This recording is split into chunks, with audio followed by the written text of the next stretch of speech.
Hola, buenas tardes y buenos días a los que nos están viendo por allá. Hoy este es el capítulo número 4 de Voces que Transforman y quiero poner sobre la mesa que el tema que vamos a ver hoy va a ser un poquito incómodo para algunas personas, sobre todo aquellas personas que no están muy familiarizadas con el tema de la defensa de los derechos, de la paridad, de las acciones afirmativas, de los lineamientos, y quisimos hacer un espacio para explicar todo esto que se está discutiendo.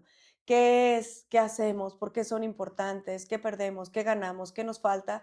Y por eso es que para este capítulo en específico traemos a dos personas que forman parte de una red de colectivas, de organizaciones, de asociaciones, de personas externas a los partidos políticos interesadas en la defensa de la paridad.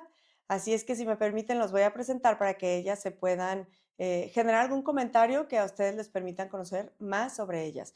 De mi lado izquierdo está Beatriz Rangel. Ella es la representante de AUNA aquí en el capítulo Jalisco y bienvenida a este programa. Muchísimas gracias, Valeria, por esta invitación a este programa. Me parece que, como has mencionado, es muy pertinente el análisis de un tema que es de la mayor actualidad en Jalisco, porque estamos a punto de entrar al proceso electoral 2026-2027 en el mes de septiembre. En ese sentido, una de las medidas que han estado en el debate público ha sido cómo darle a la paridad una calidad de conquista sustantiva. Y vamos a hablar de los lineamientos de paridad. Desde AUNA nosotros somos una plataforma que promueve liderazgos de mujeres, que las acompaña justamente al ejercicio de la política, dándole las herramientas, las capacidades, los entrenamientos, pero sobre todo, insisto, el acompañamiento para que ellas puedan hacer campañas en donde puedan encontrar una cancha pareja o en pareja, a contribuir al emparejamiento de la cancha y hacer que pues puedan justamente alcanzar una representación. Y quiero decir que AUNA es multipartidista, es decir, no forma parte del PRI, aunque sí habemos algunas mujeres priistas que participamos en parte de sus capacitaciones. Y de este lado está Elizabeth Prado, la actora que es investigadora del ITESO, que ustedes por ahí la han visto incluso capacitándonos en algunos de nuestros cursos y que también formó parte de esta red de defensa por la paridad. Bienvenida.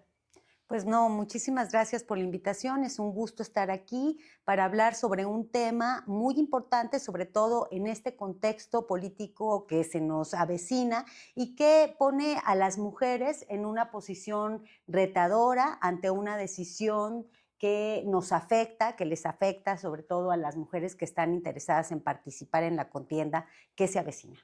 A ver, voy a dar un contexto muy rápido, más o menos, para que los que nos escuchan puedan traerlo.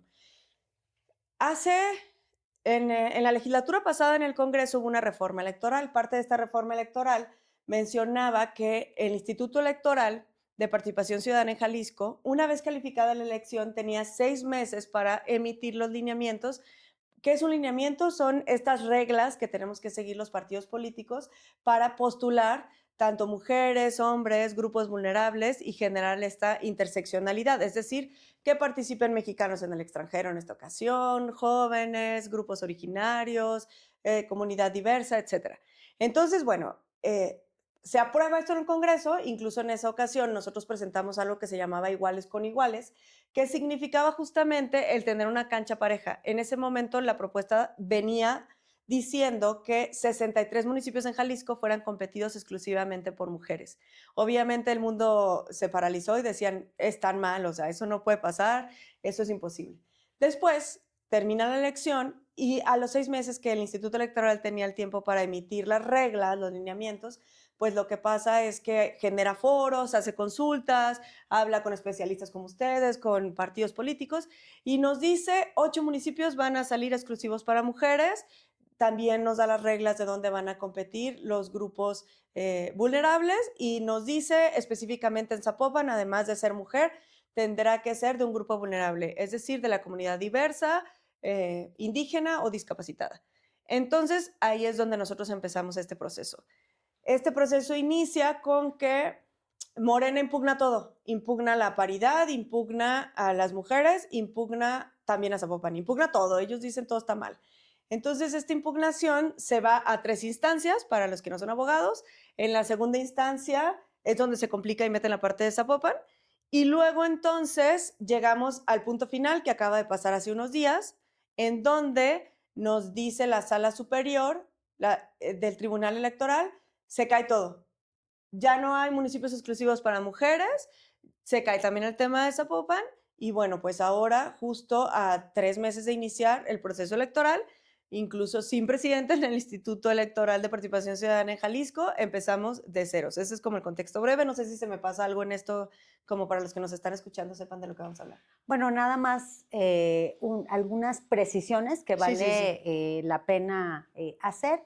Los lineamientos que emite el Instituto Electoral y de Participación Ciudadana de Jalisco, que hace un estudio cuidadoso acerca de aquellos municipios con alta población en los que nunca ha gobernado una mujer en el estado. Recordemos que en Jalisco hay 125 municipios, pues se detecta que son más de 40 municipios en los que nunca ha 49. gobernado, 49 municipios donde nunca ha gobernado una mujer.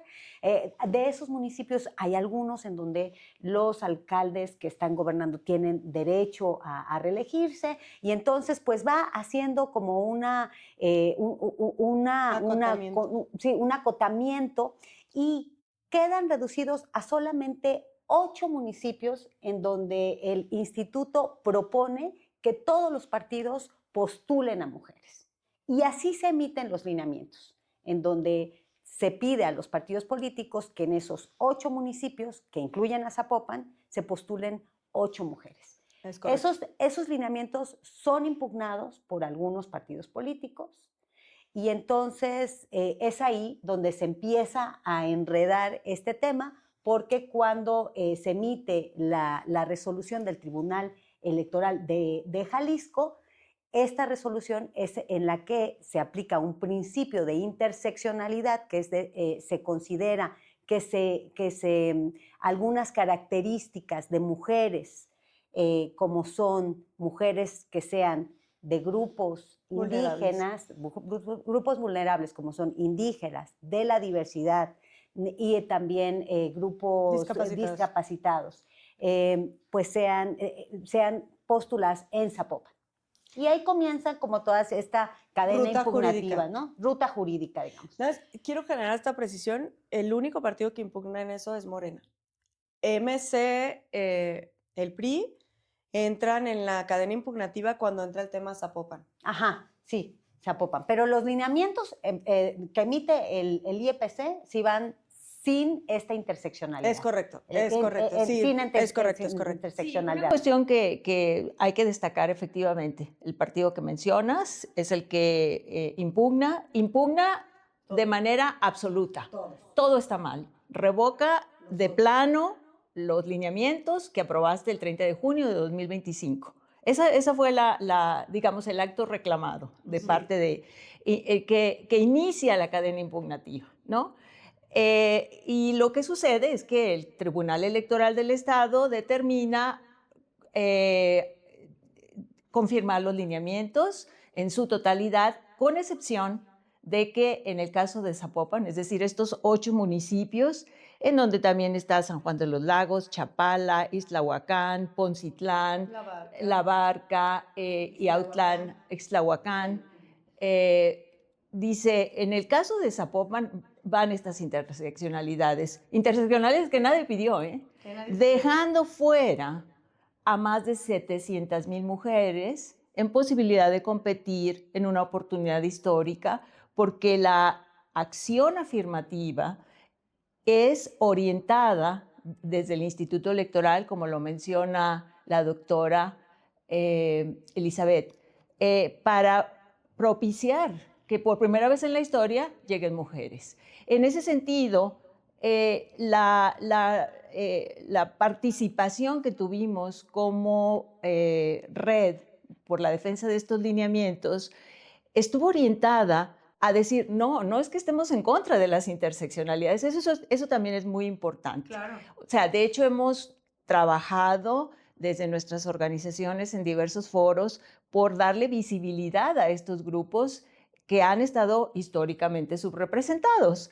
El punto es que en este caso particular representaba una supresión de derechos para todas esas mujeres que por primera vez en la historia tendrían la posibilidad real de ser electas porque no había posibilidad de que hubieran hombres. Y eso me lleva también, solamente para cerrar la cuestión, a algo que me parece muy importante.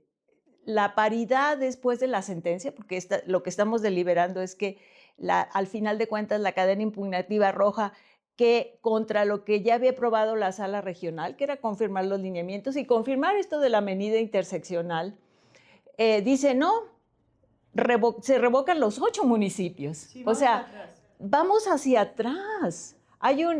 Fuimos a blindar la paridad y ¿qué obtuvimos? Pues que desmantelaron de tajo este artículo 15, que es el de los lineamientos que preveía esta medida, y en lugar de ir por progresividad, pues obtenemos regresión. Ese es el resultado. A ver, vamos a empezar con Ujú. ¿por qué se necesitan los municipios exclusivos para mujeres? O sea, voy a usar Sí. coloquialmente lo que dicen por ahí. ¿Por qué si buscan la igualdad piden consideraciones? ¿Por qué teníamos que tener estos 8 municipios? Bueno, esto nos remonta a una discusión teórica, conceptual, de mucho tiempo, ¿no?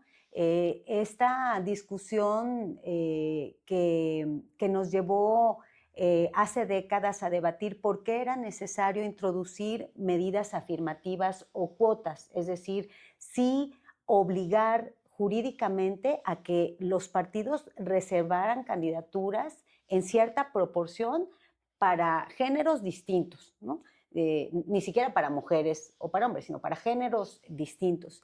Y es porque vivimos en sociedades que están dominadas tradicionalmente por uno de los géneros, por los hombres. Así, la historia de la humanidad ha estado tradicionalmente dominada por los hombres, organizada por los hombres y para los hombres. Sin reservar espacios jurídicamente para las mujeres, estas barreras iba a ser imposible romperlas.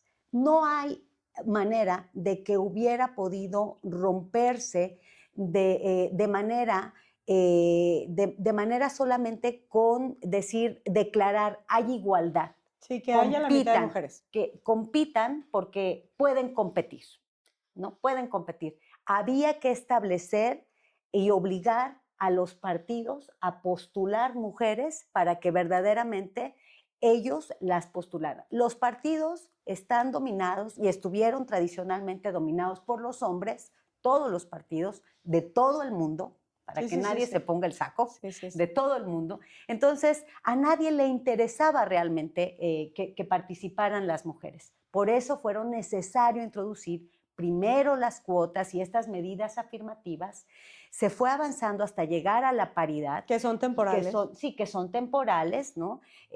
Ojalá no fueran necesarias y en realidad es aspiracional que algún día pues ni siquiera sean necesarias. Pero hemos visto que México es uno de los países que más ha avanzado. Hemos llegado a tener paridad en el Congreso local, en muchos congresos locales, en las legislaturas a nivel federal, en el Congreso de la Unión, en la Cámara de Diputados, en la Cámara de Senadores, lo cual no significa que haya igualdad sustantiva, es decir, que las mujeres estén en las mismas condiciones que los hombres para operar, pero no así en los municipios, ¿no? ¿Cuántos municipios en Jalisco, por ejemplo, son gobernados por mujeres? O sea, todavía ahí hay muchas barreras culturales, ya no solo políticas, sino también culturales. Entonces, por eso son necesarias medidas como estas que ayuden a que las mujeres puedan llegar a estos puestos. Y a mí me parece que efectivamente lo comentado por la doctora Elizabeth Prado es muy pertinente y yo quisiera agregar a tu pregunta porque me parece que hay en el ambiente esta idea de pero si ya tienen la paridad, pero si ya tienen la mitad de las candidaturas. Pero creo que aquí, y me parece que hasta puede parecer, hasta leí hoy en la mañana un artículo, pero ustedes se están excediendo.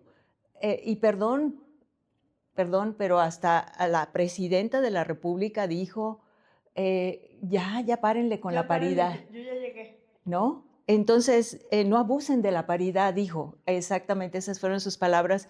Y a mí me pareció preocupante esa expresión, porque hay que irnos justamente a esta idea, a esta historia de el posicionamiento de las mujeres como ciudadanas. Y recordemos que aquel acuerdo, aquella declaración de los derechos del hombre y el ciudadano que se aprobó en Francia, establecía la idea de creación de un individuo universal, abstracto, que nos representaba a todas y todos, ¿no? Entonces, en la idea de la Constitución, de esta Constitución de la democracia, digamos, de estos pactos fundacionales, la idea de que la mujer entrara a participar, no estaba vista. Rousseau no concebía que las mujeres estuviéramos en la política. Para él el mundo de la vida, de la representación, estaba en clave masculina, aunque se hablaba de un universo, de un individuo universal y abstracto, ¿verdad? Yo voy a agregar algunos datos. Ajá. Las mujeres no solamente somos el 51, 52% de la población, somos el 62% de la militancia de todos los partidos políticos, es decir, estamos en activo.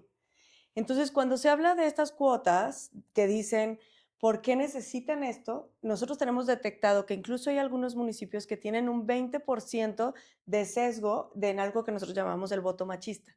Significa que una mujer, aunque tenga las credenciales hacia un segmento en específico, esas personas consideran que es mejor cualquier hombre, aunque sea corrupto, borracho, aunque no mantenga a sus hijos, aunque sea malo, tendría mejores condiciones de gobierno que una mujer.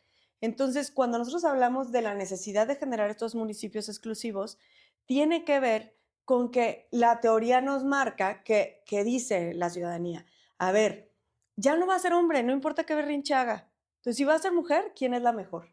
Y entonces permite que la competencia sea más justa, esto que hablamos de la cancha pareja. Entonces, cuando nosotros buscábamos esta parte de los 8 municipios, no es porque no podamos competir contra los hombres, habremos competido toda la vida. Y aunque nos cuesta más trabajo, lo hemos logrado en otros municipios. Pero hoy no se puede concebir que 125 municipios, de 125, 49 nunca hayan tenido una presidenta municipal y creer que es normal. No es normal que 49 municipios nunca hayan tenido acceso a cargos de poder las mujeres. Así es, Valeria.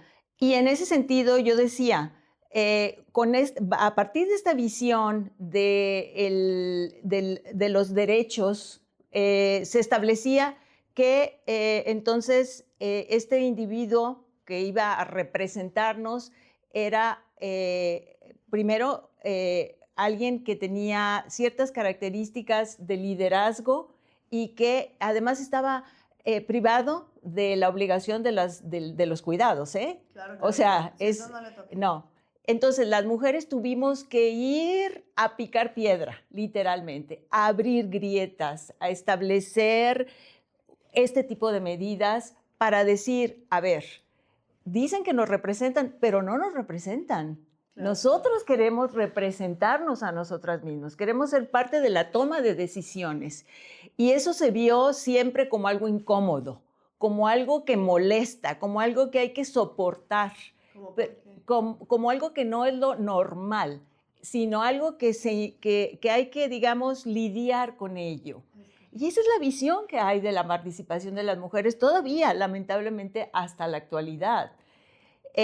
Efectivamente, hay avances normativos, porque finalmente en los espacios internacionales se han abierto estas brechas, estas discusiones, como por ejemplo fue en la conferencia de Beijing en el 95, y bueno, otros precedentes que generaron, por ejemplo, a partir de 2011 en México, que los tratados internacionales tuvieran el mismo rango que la Constitución, y a partir de ahí fue la famosa sentencia 12.624, que fue esta sentencia del año 2011 que promovieron mujeres políticas, Silvia Hernández, me acuerdo muy bien, entre otras de las mujeres de tu partido, Valeria, que dijeron, momento, si no nos metemos ahorita a pedir que se cumplan realmente las medidas, para entonces eran cuotas, nos van a barrer otra vez, ¿no? Y entonces, ¿qué dijo?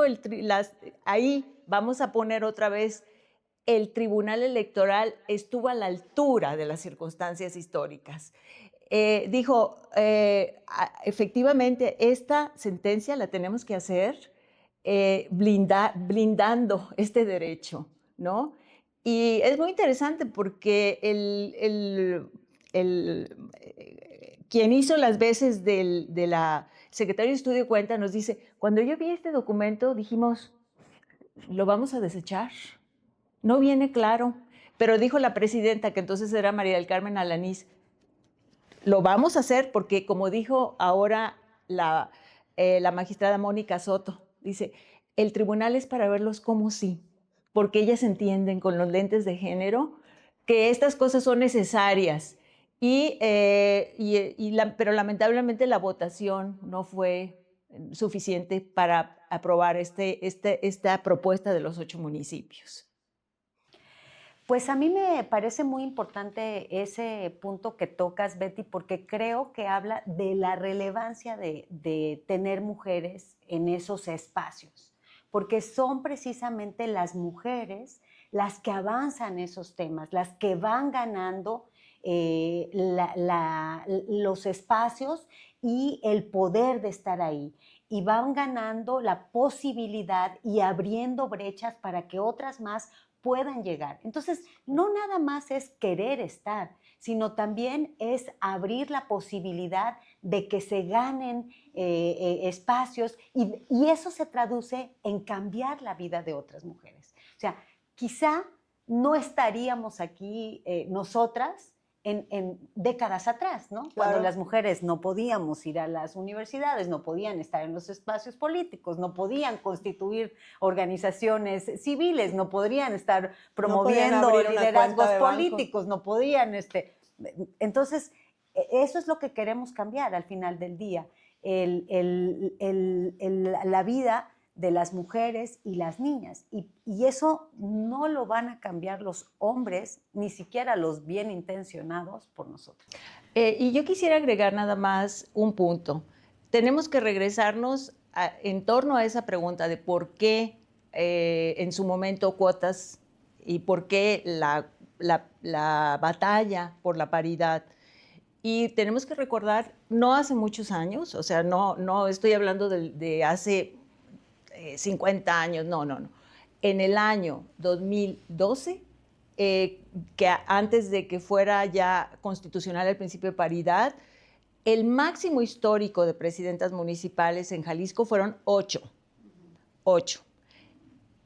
La legislación de la paridad en Jalisco se estableció bajo la mayoría que era masculina, aprobaron que la paridad no aplicaba de manera horizontal en los municipios. ¿Y qué pasó en 2015? Los partidos políticos solamente registraron el 9% de mujeres. ¿Cuál fue el resultado? Que de 8 en 2012, en 2015 hubo 5 presidentas municipales. 2018 hicimos una reforma constitucional. ¿Quiénes? Yo entonces era consejera electoral y trabajamos con el Congreso para modificar justamente esa medida restrictiva, esa barrera discriminatoria. Y de 2018, habiendo sido 5 en 2015, pasaron a 30. ¿No deberíamos haber intervenido? Por supuesto que sí, si no hubiera sido si hubiera mantenido esa subrepresentación dramática. Oye, Betty, yo quisiera que quien lo esté escuchando tuviera un poquito más de contexto. O sea, los municipios exclusivos de mujeres no es algo que se inventaba en Jalisco. No. Pues, ¿dónde más existen?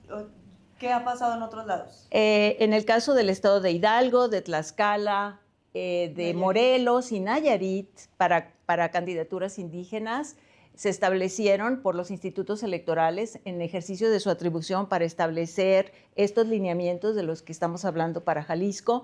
que hubiera estas candidaturas exclusivas. Quiero dar Y, contexto de y Hidalgo. además, debo decirlo, fueron confirmadas por los tribunales electorales, ¿eh? Llegaron a la sala superior y también hay criterios de la propia sala de aprobar la validez constitucional de estos municipios exclusivos. Fíjense, Hidalgo destinó 27 municipios exclusivos para mujeres. Tenían 14 presidentas municipales y pasaron a 51 más o menos mujeres presidentas municipales. ¿Qué pasó en la sesión? ¿Qué vimos? Vimos una magistrada, la magistrada Claudia Valle Aguilas Ocho, que presenta un proyecto en donde sostiene que estos municipios exceden el marco constitucional, que no son constitucionales y que ya la paridad, como está legislada, bueno, ya hay una tutela, digamos, que garantiza la paridad numérica, ¿no? A través de los bloques de competitividad, y que en estos municipios, a pesar del argumento de que nunca han gobernado mujeres, a pesar del argumento de que ya no admiten reelección y no se afecte este derecho, no era procedente aprobar su aprobación. Básicamente, yo diría que se trata de un criterio restrictivo, totalmente apegado al derecho más tradicional, apartado de toda la perspectiva convencional, y creo que inclusive, por supuesto, contra el artículo 1 constitucional, que habla de la progresividad. La progresividad. Exactamente. ¿Tú qué viste? Bueno, yo quiero decir que no soy abogada, entonces desde alguien, una ciudadana que no entiende de derecho electoral, que pues es De algo terminología. que sí, de la parte como técnica. Lo que sí vi fue una magistrada, Mónica Soto, dando argumentos muy sencillos en defensa de los lineamientos de paridad que había presentado el Instituto Electoral y de Participación Ciudadana de Jalisco, que sustentaba que 8 municipios del estado fueran reservados a mujeres, haciendo referencia a instrumentos jurídicos internacionales a la defensa de los derechos de las mujeres, sustentando el hecho de que no se violaban derechos de alcaldes que se fueran a reelegir. Por ejemplo, en el caso de Zapopan, el alcalde actual ya no se puede reelegir, entonces no hay derecho afectado allí. No había problema con que todos los partidos políticos pudieran postular mujeres, porque todos tienen que postular candidato o candidata nuevo. Entonces, ella hizo referencia a esta jurisprudencia que existe de otros estados en donde también se han reservado municipios exclusivos para mujeres. Entonces, yo creo que la defensa de la magistrada Soto fue alrededor de 1 hora, más o menos, Sí. defendiendo la posibilidad de que estos lineamientos se mantuvieran, de que la interseccionalidad, o sea, de que Zapopan se reservara para grupos vulnerables, no se sostenía, de que era restrictivo en lugar de progresivo, de que era regresivo porque dejaba fuera al conjunto de mujeres que podían contender por una candidatura. Me pareció muy lógico, muy coherente esta defensa. Y también vi al magistrado Reyes Mondragón presentar argumentos en este mismo sentido, muy persuasivos, muy convincentes, que yo pude entender. Claro. Como alguien, les digo, que no conoce de términos técnicos. Vi, sin embargo, a la magistrada proponente del proyecto contrario, que rechazaba esta posibilidad, no defender su postura, no defender sus argumentos de manera sólida. Yo no entendí por qué eran inconstitucionales, ¿no? No pude ver, en mí despertó mucha sospecha, yo debo decirlo de esa manera, sospecha de línea política de alguna manera, porque jurídica yo no alcanzo a ver la interpretación de este proyecto, ¿no? y también muy frustrante porque el resto de los magistrados prácticamente no fijó postura ante lo que estaban escuchando, pues de los dos lados, ¿no? O sea, debieron haberse pronunciado al respecto de lo que decían la magistrada Soto y el magistrado Reyes Mondragón y la magistrada proponente, y simplemente cuando se acabaron de presentar los argumentos, votaron a favor del proyecto que rechazaba este avance que hubiera sido muy importante para todas las mujeres políticas en Jalisco interesadas pues, en candidatearse para estos. Entonces fue muy frustrante, muy triste, porque además, Valeria, como alguien que no pretende una candidatura, alguien que se involucró en una red de defensa por los lineamientos con la convicción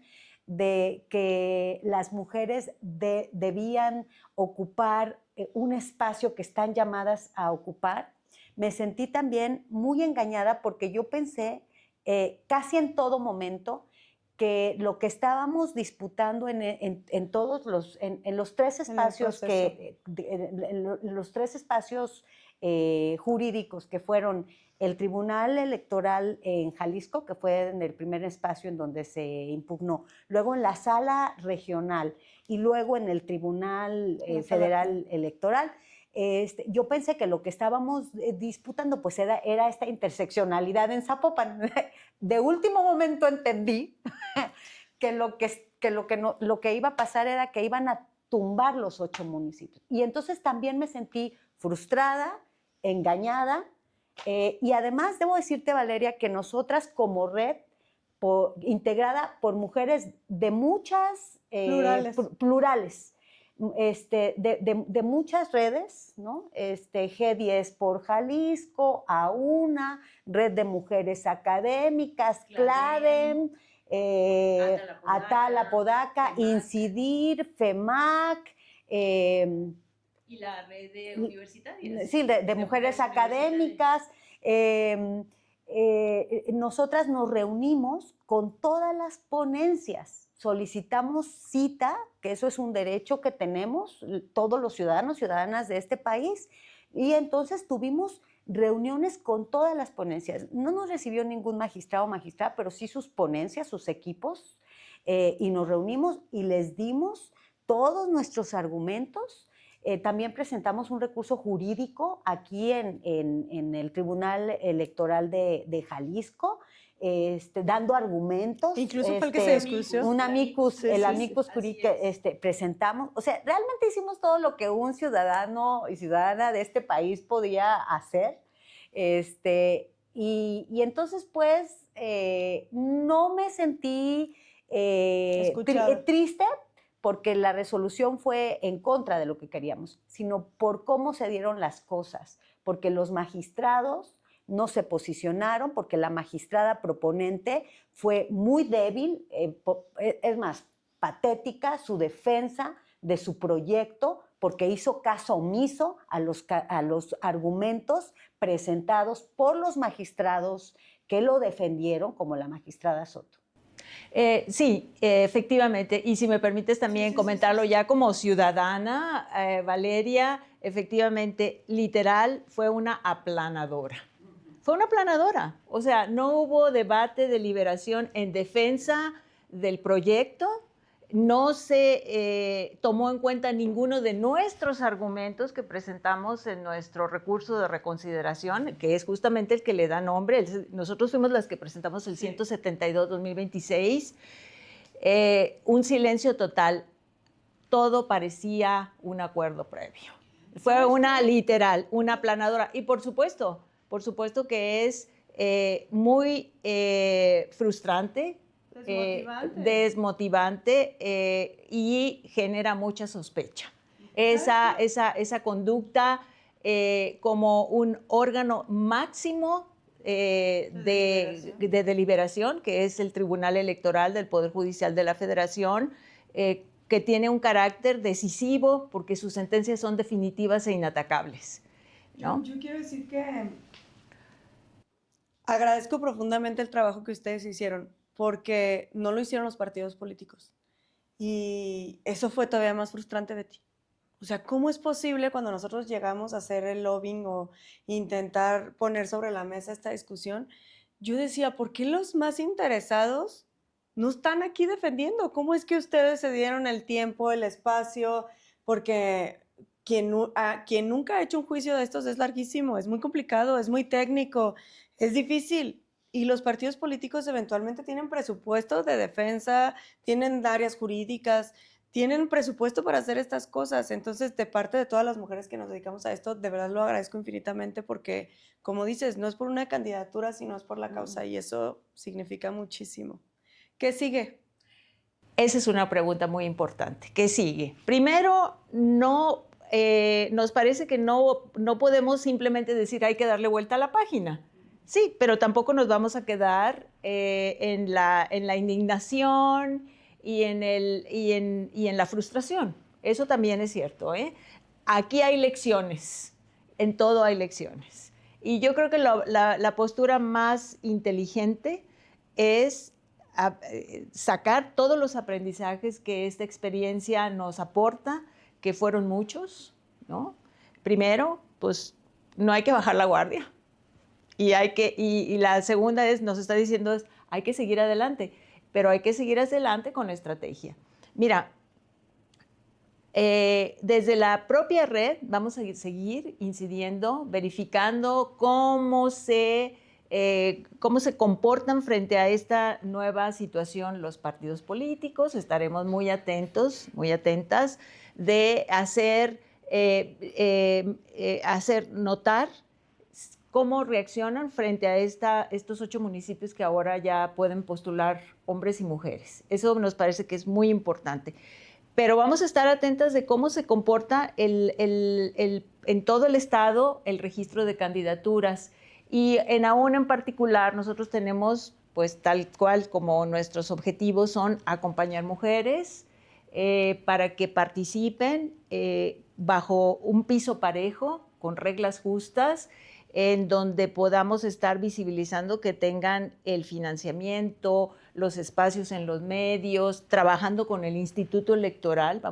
Tenemos un acuerdo con el Instituto Electoral de apoyarnos también en implementar, por ejemplo, los monitoreos que se hace de cobertura de los medios de comunicación, la violencia política y trabajar nosotros con estas candidaturas también, pues, para que promuevan una plataformas que se enfoquen en los cuidados, en la igualdad sustantiva, en la atención a la crisis climática, en el caso de la seguridad, que también es un tema muy, muy fuerte, y también el tema de pues, una economía incluyente, ¿no? en cuanto a agendas.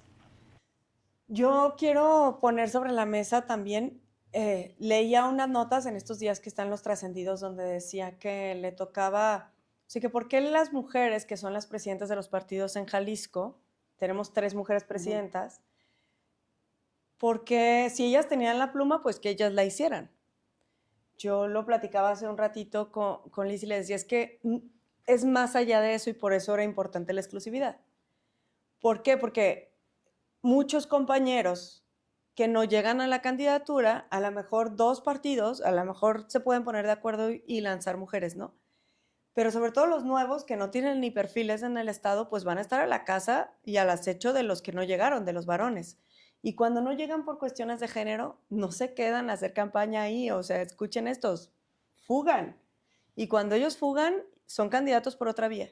Y entonces ahí es donde se genera este desequilibrio. No es que no se pueda poner mujeres, o sea, claro que puedes poner mujeres, pero el hecho no es poner mujeres, sino que las mujeres vayan protegidas y blindadas, sobre todo de la violencia política en razón de género. Por eso decíamos que pues el gran responsable al final de todo esto sí termina siendo el partido político impugnante desde el principio, porque lo que ganamos puso en riesgo todo y no era el tema del PRI o era el tema del PAN, era el tema de las mujeres y lo que nos había costado que se etiquetara. ¿Qué sigue? Bueno, además yo creo que el hecho de que tengamos al Instituto Electoral y de Participación Ciudadana sin presidente, presidenta, pues también nos pone en un contexto difícil.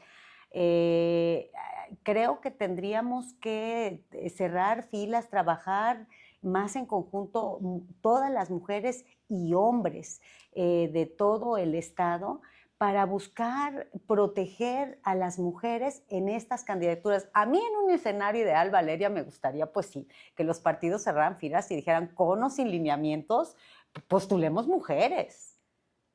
Claro. Postulemos mujeres.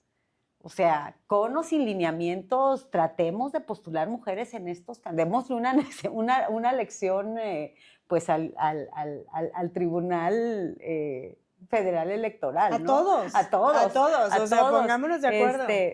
Pero desafortunadamente, pues veo una gran adversidad. Estoy preocupada porque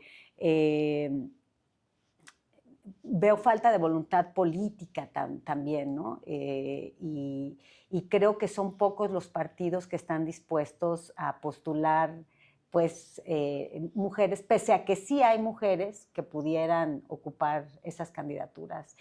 Ya habíamos hablado, Valeria, que más allá de Zapopan, al interior del Estado, en estos 8 municipios, en algunos de estos 8, pero al interior del Estado, también se complica por las características propias, ¿no? Que tienen que ver con contextos en donde quizá operan, pues, crimen organizado, otros actores, en donde ya sin estar este lineamiento de puras mujeres, ya contendiendo hombres, a lo mejor ya hay mujeres que no se van a animar. Sobre todo por temas de seguridad.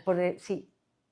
¿Alguna conclusión con la que quieran cerrar ustedes? Pues yo digamos que me adheriría también a esta idea de pugnar, porque me parece muy legítimo esta idea de cerrar filas en torno a que los partidos políticos postulen mujeres en estos municipios y se les dé este acompañamiento necesario, indispensable, para que puedan llevar a cabo campañas pese a situaciones adversas que puedan estar prevaleciendo. Y para eso te invitamos, Valeria, para que levantes la voz ya como representante de un partido político en torno a esta idea con el acompañamiento de las organizaciones de la sociedad civil. Guay, muy agradecida. La verdad es que ayer hicimos un posicionamiento muy claro. El PRI no le tiene miedo a postular mujeres y de hecho nos hemos dado cuenta, lo platicaba, que las mujeres en gran parte del Estado han crecido más que muchos varones. Obviamente se encuentran con estas cuestiones, ¿no? La seguridad y demás, pero nos toca duplicar y triplicar el esfuerzo y yo quiero que las mujeres que nos están escuchando tengan un mensaje claro. Bajo esta adversidad con la que nos vamos a enfrentar, tenemos que estar listas, preparadas y sobre todo muy mentalizadas. ¿Se puede ganar? Claro que se puede ganar. El que vaya una mujer no significa que se va a perder. Significa que se puede ganar porque hoy conocemos este diagnóstico, somos conscientes a lo que nos vamos a enfrentar y bueno, pues también nos damos cuenta que no estamos solas, que hay colectivos, que hay organizaciones, que hay muchas personas de la sociedad civil acompañando a las mujeres que van a competir de todos los partidos políticos y obviamente pues del nuestro, ¿no? No van a estar solas y es un compromiso que entre todas eliminemos la violencia política en razón de género y que llevemos a más mujeres al poder. Muchísimas gracias y espero que hayan disfrutado el contenido, compártenlo, denle like, reflexionen y si tienen alguna duda por ahí déjennosla, de verdad con mucho gusto se las comparto a las personas que nos acompañaron hoy para que puedan ellas también darle su visión. Muchísimas gracias. Muchísimas gracias. Gracias, un gusto, hasta luego.